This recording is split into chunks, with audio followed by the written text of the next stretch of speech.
Assalamualaikum warahmatullahi wabarakatuh. Alhamdulillah wahdah wassalatu wassalamu ala rasulillah. Allahumma salli ala nabil hashimi Muhammadin wa ala alihi wa sallim tasliman. Khususan la halatul mu'azzam al-mukarram berakum para sahabana misal Syekh Muhammad Shalih al-Fatah jarifin radhiyallahu ta'ala. Al-Fatihah. Bismillahirrahmanirrahim. Alhamdulillahirabbil alamin. Arrahmanirrahim. Maliki yaumiddin. Iyyaka na'budu wa iyyaka nasta'in. Ihdinas siratal mustaqim. Shiratal ladzina an'amta 'alaihim ghairil maghdubi 'alaihim waladdallin. Amin. Bapak Ibu, ikhwan akhwat saudara yang berbahagia. Kemudian Guru Agung Pangarsa Anom mengutip sebuah ayat Al-Qur'an. Wadhkur rabbaka fi nafsika tadarruan wa khifatan wa dunal jahri minal qawli bil ghudwi wal asali wa la takum minal ghafilin. Dan berzikirlah engkau di dalam hatimu dengan merendahkan hati dan ada rasa takut tanpa mengeraskan suara di setiap waktu. Dan janganlah engkau termasuk orang-orang yang lalai, orang-orang yang goplah.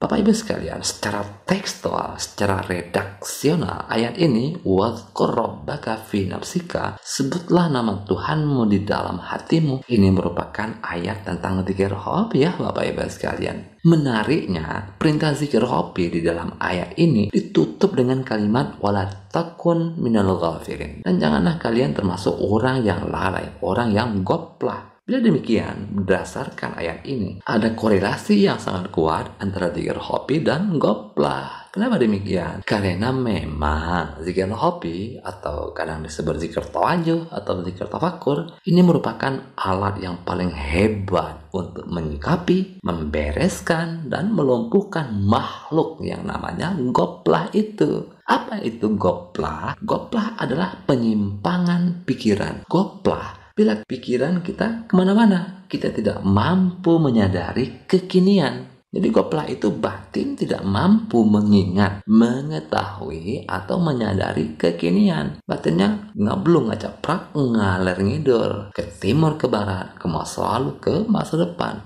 Goplah ini seperti tergambarkan dengan sangat jelas di dalam hikmah ma'rifat Guru Agung Pangarsa Abah Anom. Tekurang-kurang badan mah di masjid, bibir babacaan, hati mah ngablu ngacaprak ngaler ngidul. Tidak kurang badan di masjid, bibir sibuk membaca, tetapi hatinya, batinnya, ingatannya, pikirannya tidak di masjid. Menyimpang kemana-mana, ke timur, ke barat, ke masa lalu, ke masa depan. Nah ini goplah. Di dalam kitab Miftahus Sudur, ternyata zikir itu ditujukan untuk membereskan goplah ini. Al-maqsud min dzikrillah ayyajtanibal mu'minul ghaflata anhu ta'ala li'anna al-ghaflah tujri'uhu 'alal ma'siyah wa dzikru yu'awinuhu 'ala tarkiha.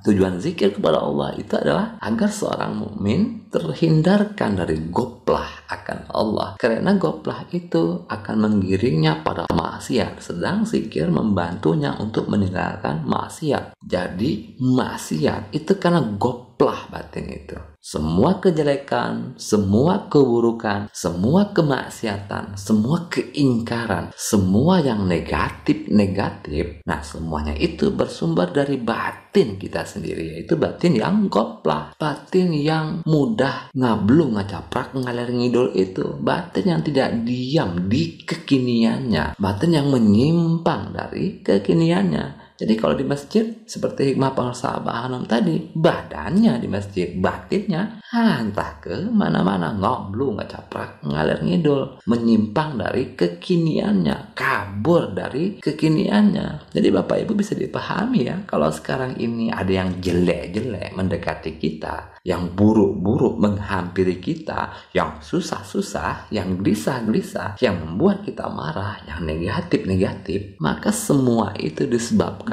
batin kita sendiri. Semua itu ditarik, diundang, didatangkan oleh magnet hati kita sendiri, yaitu hati yang goplah. Jadi yang jelek-jelek pada mendekat bila batin itu goplah. Jadi bukan kesalahan orang lain ya Bapak Ibu, tetapi semua itu kesalahan kita sendiri, yaitu batin kita ini masih goplah. Anda yang masih mudah marah, nah itu batin itu karena menyimpan memori kemarahan. Jadi goplah, jadi mudah ngablu, ngacaprak, ngaler ngidul. Anda yang susah jodoh, Nah, ada yang susah jodoh di sini. Nah, perhatikan baik-baik ya. Susah jodoh. Kenapa? Kok susah jodoh? Ini kan negatif ya. Kalau kurang-kurang keimanan bisa berkembang loh, jadi dengki, jadi hasad di batin itu. Ketika melihat orang lain mudah jodoh. Kok aku susah jodoh, dia mudah jodoh. Nah, kenapa susah jodoh? Karena batin itu masih menyimpan memori sakit hati sama mantan. Jadi, Anda masih belum memaafkannya. Anda masih belum merilis, membuang memori negatif itu dari batin bawah sadar.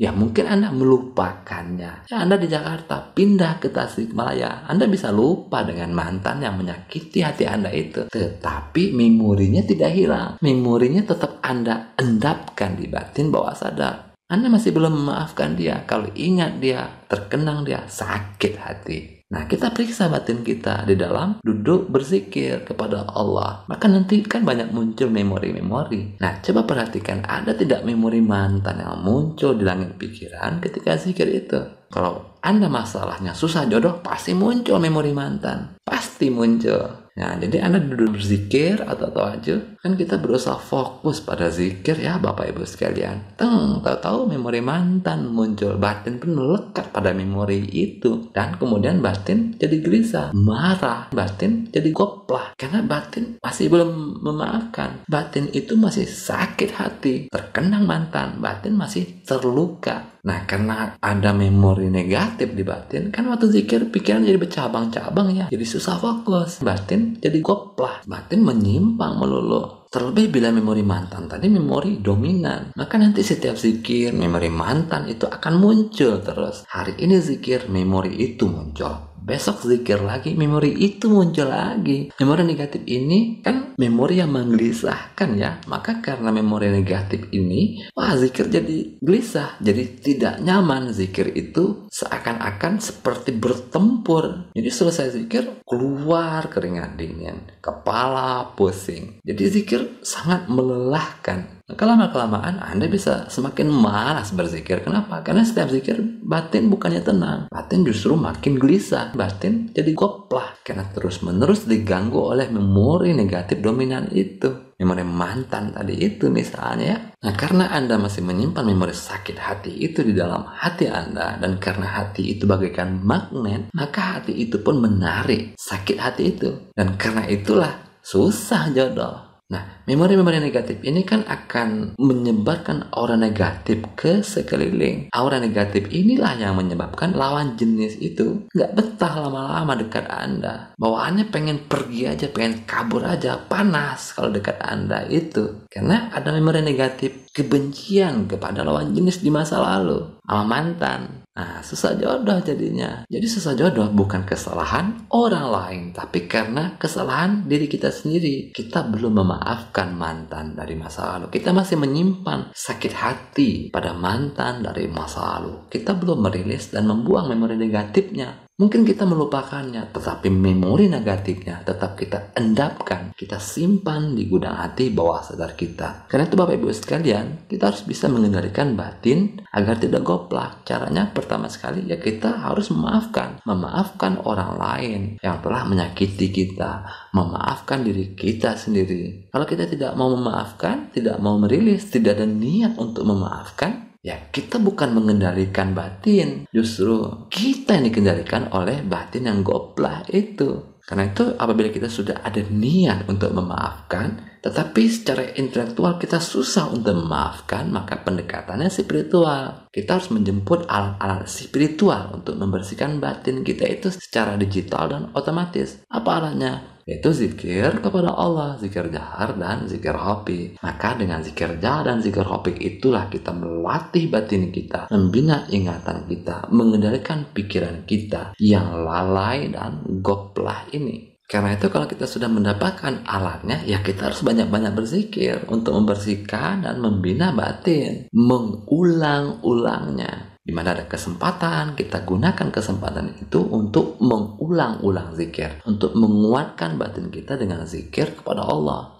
Kata beliau, jadi kalau kita mau zikir, jangan dipikir, jangan terlalu banyak pertimbangan. Amalkan zikir itu, amalkan tawajuh itu dimanapun kita berada. Untuk apa? Untuk mendidik dan membina batin kita. Karena kalau bukan kita, siapa lagi? Jadi kita inilah yang harus mengupayakan untuk membina, mengendalikan, mengembangkan batin kita. Alatnya sudah ada, zikirnya sudah ada, tinggal mengamalkan. Baik, itu saja yang dapat kita pelajari pada kesempatan kali ini. Semoga ada barakahnya untuk batin spiritual kita, khususnya Hadratul Mu'azzam Mukarram Guru Agung Pak Sabanon jadi Syekh Ahmad Sahibul Fattah Arifin radhiyallahu ta'ala. Al-Fatihah. Bismillahirrahmanirrahim. Alhamdulillahirabbil alamin. Arrahmanirrahim. Maliki yaumiddin. Iyyaka na'budu wa iyyaka nasta'in. Ihdinas siratal mustaqim. Shiratal ladzina an'amta 'alaihim ghairil maghdubi 'alaihim waladdallin. Amin. Allahumma salli ala nabiyil hashimi Muhammadin wa ala alihi wa sallim tasliman. Allahumma salli wa sallim wa barik alaihi. Wassalamualaikum warahmatullahi wabarakatuh.